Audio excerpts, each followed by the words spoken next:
Imagine you are a passenger on a fragile wooden ship, trapped in the dead center of a massive, violent ocean storm. The waves are towering, the wood is splintering.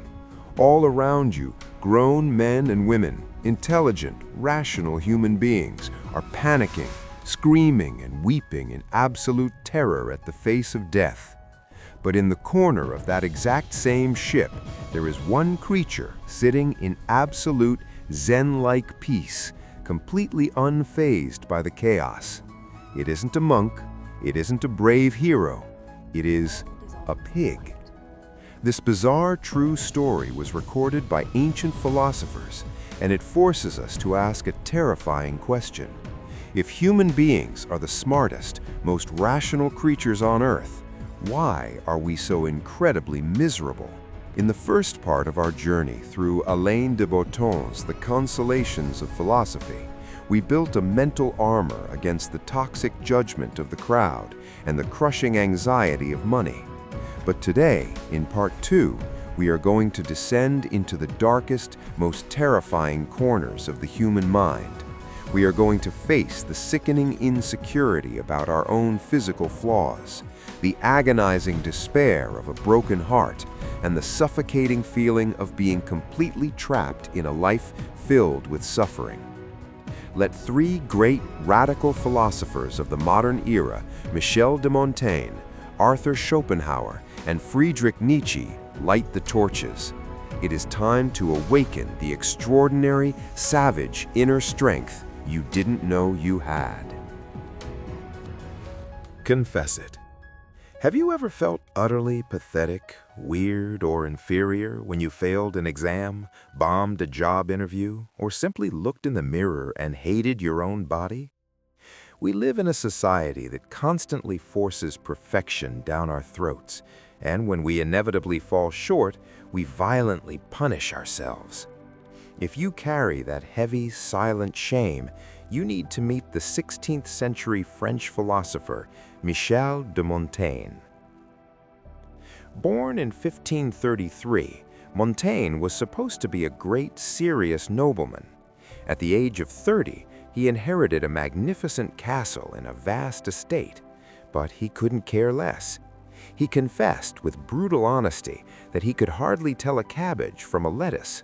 Instead of ruling, he locked himself in his circular library tower, surrounded by thousands of books, to analyze the greatest mystery of all, himself. Montaigne lived in an era that worshipped human reason. People believed that our giant brains made us divine, elevating us above all things. But Montaigne thought this was a catastrophic joke. He asked, if our reason makes us the rulers of the world, why are we not as happy as animals? Look at biology. If a turtle is bitten by a venomous snake, it instinctively knows exactly which wild herb to eat to heal itself. If a stork is sick, it seeks out sea salt. But humans? With all our erudite, massive brains, we spend our lives paralyzed by anxiety, relying on doctors who are just as confused as we are. So what exactly does this highly praised reason bring us? Montaigne pointed out the crushing price we pay.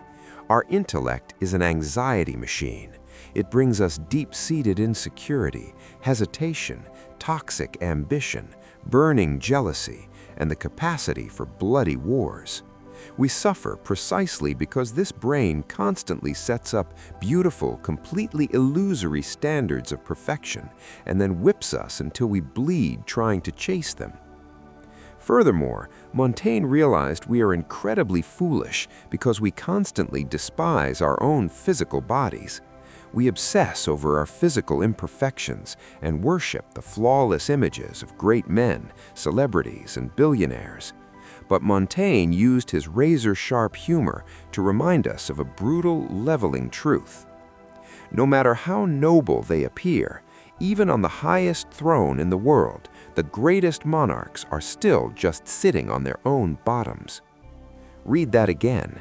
The billionaires, the influencers, the CEOs, they all have a digestive system. They all lose control of their bodies. They sweat, they burp, and they experience physical awkwardness. That is not something to be ashamed of. That is humanity. The ultimate lesson from Montaigne is a massive sigh of relief.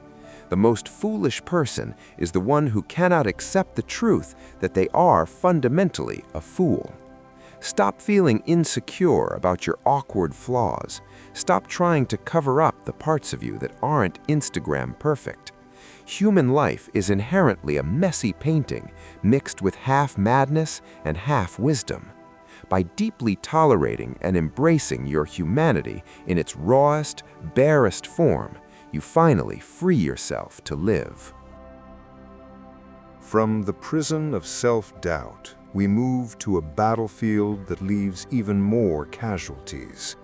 The agonizing despair of a broken heart and the crushing boredom of daily life.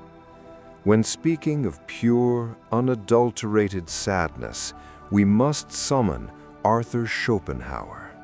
He was the godfather of pessimism, a man who lived a life of absolute sorrow, yet his brilliant mind paved the way for giants like Nietzsche and Freud. Schopenhauer's life was a masterclass in tragedy. Born in 1788 to a wealthy but deeply toxic family, he watched his parents tear each other apart until his father committed suicide when Arthur was just 17. Though he inherited enough money to never work a day in his life, the dark shadow of his father's death cursed him with severe depression. His adulthood was a relentless series of bitter, humiliating failures. At age 30, he poured his entire soul into his masterwork, The World as Will and Representation. He thought it would change the world. It sold exactly 230 copies, mostly rotting in a dusty warehouse. He tried to teach philosophy at the prestigious University of Berlin. His class had exactly 5 students, while his bitter rival, Hegel, taught 300 students right next door. And his love life? He was brutally rejected by a 17-year-old girl, eventually dying as a bitter recluse with only a poodle for a companion. Yet from the very bottom of that pitch-black abyss of loneliness, Schopenhauer dissected human pain with terrifying accuracy. Why do we suffer so immensely when we are heartbroken? Why does love make the smartest CEOs act like fools, abandon their careers, and sacrifice their dignity? Schopenhauer revealed the great matrix of human existence. You are being controlled by an invisible, tyrannical force he called the will to live. This is the blind biological instinct demanding that humans reproduce. When you fall passionately in love, you romantically believe you have found your soulmate, but in reality, it is a biological deception. Your natural instinct is subconsciously calculating whether your genes combined with theirs will create a balanced next generation. Therefore, when you are rejected by someone you love, stop crying and stop devaluing your worth. That rejection does not mean you are a terrible, unlovable, or ugly person. It is simply the cold voice of nature rendering a verdict. These two biological machines are not suited to produce a balanced child. That's it. It's not personal. It's just biology. Schopenhauer famously stated that human life is like a pendulum, swinging endlessly back and forth between pain and boredom. When you crave someone and can't have them, you feel burning pain. But the moment you finally get them, the thrill fades and you fall into stagnant, suffocating boredom. Faced with a life that seems so inherently rigged, what is the cure? Schopenhauer's answer is beautiful. Turn your tears into knowledge. When you are floundering in the dark, turn to art, classical music, and philosophy. When you read a heartbreaking novel or watch a tragic play, a miracle happens. You realize that your personal, lonely pain is actually the universal pain of all humanity. By becoming an objective observer of art, you stop being a whimpering, pathetic victim and become someone who understands the cosmic rules. The richer your inner spiritual world, the more untouchable your tranquility becomes. If Schopenhauer helps us soothe our pain by stepping back, our final philosopher, the mighty Friedrich Nietzsche, kicks down the door and urges us to charge straight into the bleeding center of the storm. Nietzsche does not offer a gentle hug, he offers a weapon. Listen to the shocking way Nietzsche spoke about the people he truly cared about. To those human beings who are of any concern to me, I wish suffering, desolation, sickness, ill treatment, indignities.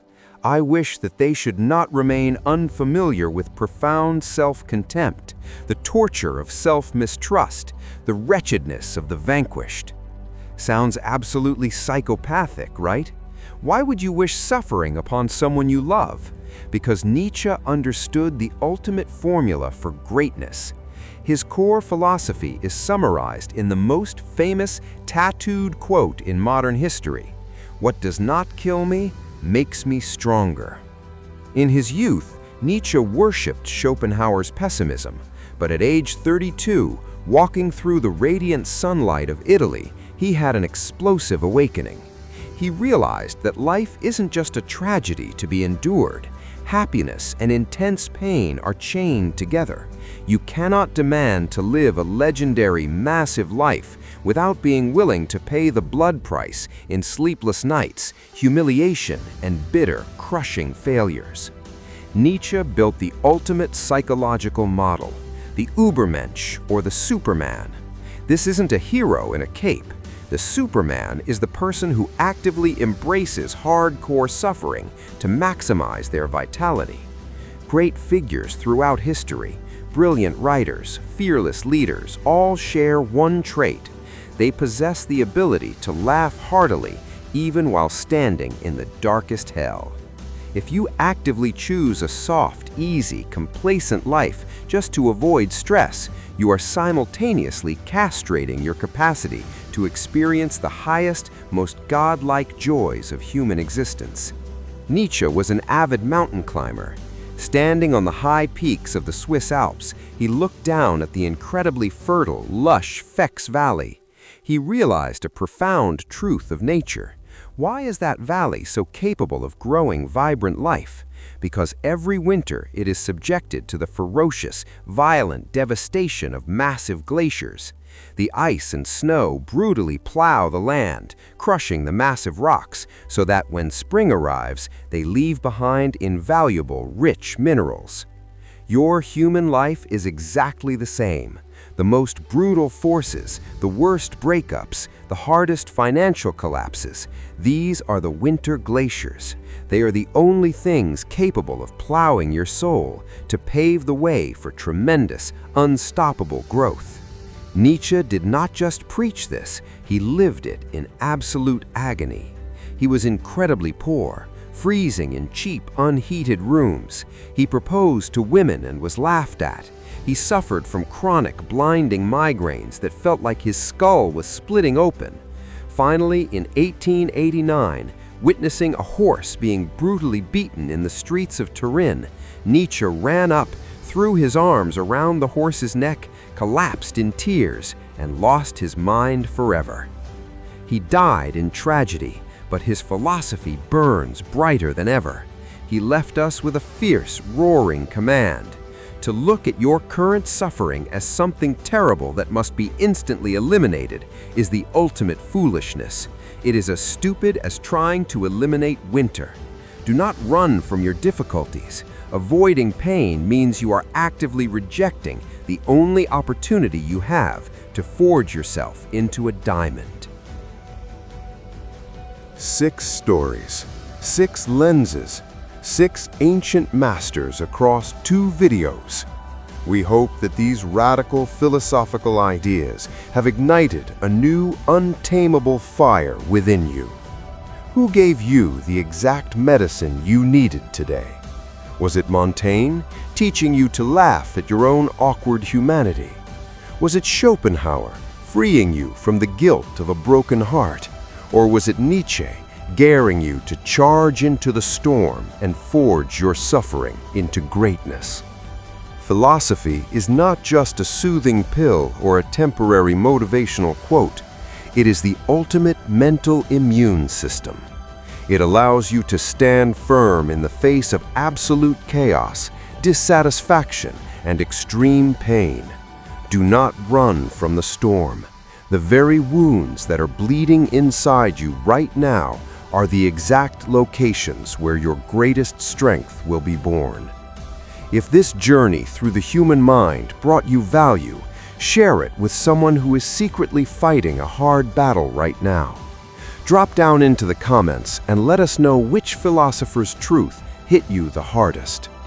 Please support Better Version by hitting that like button, subscribing to the channel, and ringing the bell so you never miss a dose of profound knowledge. Thank you for your time.